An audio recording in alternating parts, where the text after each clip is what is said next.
So here we are at Foggy River Farms with Phil Collins, and we are here to talk about the power of restorative farming. And we would like to know a little bit about what that means and why is it important to be doing it at this time in the world. So I guess our company is a multifaceted farm. So we focus on restorative agriculture, education, and design. So restorative agriculture is, in a sense, a way of farming. It's not a new way by any means. It's ancient, in fact, but it's a way of farming with the land and actually improving its ecological functions. So it takes a lot of observation and what we call ecological literacy. So it's really understanding what your ecosystem is doing and how can you improve that ecosystem to function at a higher level and provide you with an abundance of some kind of a crop. Restorative education goes hand in hand with restorative agriculture because it is agricultural education. But we believe education in its truest form to be transformative as opposed to prescriptive. So instead of us teaching people things because those are the things that we were taught and those are the things that you're supposed to know to be a good upstanding citizen, just giving people the experience to discover things on their own and reconnect with nature and learn through the experience. And it's far more powerful, and the student, whoever it is, ends up learning a lot more, and they're more empowered through the process because they've learned through the action of doing it as opposed to being told that this is what you should learn. And lastly, restorative design for us is kind of tying that all together. So not a lot of people don't have the connection with nature that we have, so they might not, and it's no one's fault. As a society, I think we've become disconnected with nature. So sometimes people just need a little bit of help achieving that ecological literacy for their landscape and making the decisions, like the decisions based on a land ethic. So that's where our design service comes in, to just help people take the time to observe and take the time to reconnect with the natural world and base their design decisions and their farm layout on that. And that can be anything from a small edible backyard up to a multi-acre farm like Realign Ranch or Foggy River Farm here. And I think in the process of discovering your land and in the process of understanding the dynamic in your land, you begin to also discover yourself and discover what it is that you want to do. You know, the land teaches you, but also I think you discover yourself in the process. Yeah. And that's part of the transformation and that's part of the power. So it is not just something that happens outside of yourself, because we often think of agriculture or growing your own food as something like an external process. But there's so much more that is of an internal dynamic that happens along the way. Yeah. And I think that's part of the power lies in that. Yeah. Yeah. Yeah, absolutely. We always say that a farm is a reflection of yourself.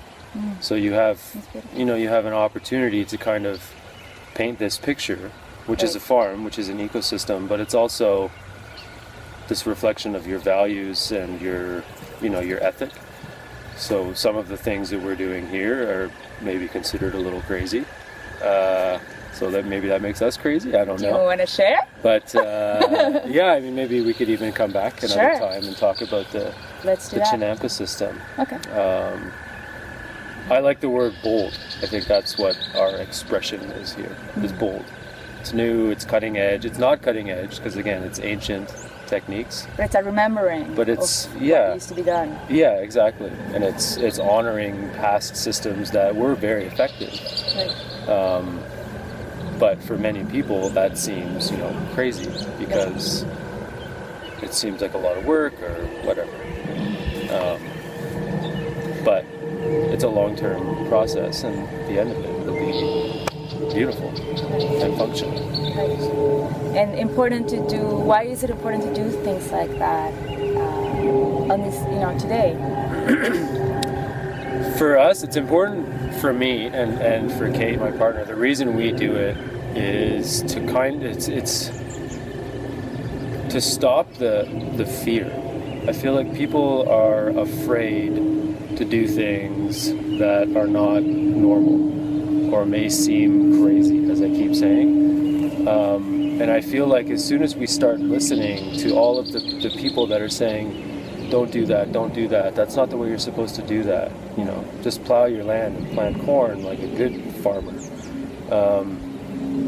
It's kind of, we're doing something so crazy because we want to show people that you don't have to be afraid. As long as you have good intentions and you've spent the time with your ecosystem and you understand it and you have these pure intentions, then do what you think is right. Because those instincts are in all of us. And I feel like sometimes we're afraid to really listen to our own instincts because we're caught up in the rest of the world and what everyone is saying is normal, which is not normal. I think the world is a weird place, Right. you know. Our value systems are weird to me. So don't be afraid to be crazy, because you might be the normal one. You know? Right, and don't be afraid to try something new and to also reconnect with the heritage of the past. Yeah, Which and I think- celebrate it. Celebrate it and honor it, and I think it's also a way to come back to sustainability for the earth, and it's a way to rebuild the soil. It's a way for rebuild the ecology of the earth. Mm-hmm. And it's, I think, through actions like these of using permaculture principles to grow your food and use the land, that we're gonna start engaging with the earth on a different level, with different consciousness. Absolutely. And that itself, I think, will bring a lot more power. Yep. It is. It's a shift in consciousness. It really is. And I think I always think of, the word freedom. Right? We live in the free world, as they call it. But for me, the only real freedom for any human being is self-sufficiency. Mm-hmm. So if you are living self-sufficiently within a community, that is the definition of freedom for us. And that's the most powerful thing you can be, is dependent on yourself and your family. And there's something to be said for being dependent on other community members, because all community members have something to add to the mix. Yeah. But to break down this idea that we have to go to work every day to make money, to pay a mortgage, to pay bills, to buy our food,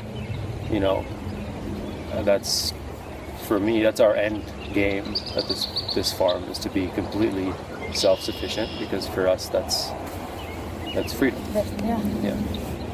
And there's a lot of power in freedom. Oh yeah. Yeah. Yeah. So. Well, we wanted to thank you. This is our first video, and the theme is always going to be the power of. And I think it's important for people to remember or reconnect with their own power and be of service to your community, to the world, and use it in ways that are building to your community and the world. So thank you very much.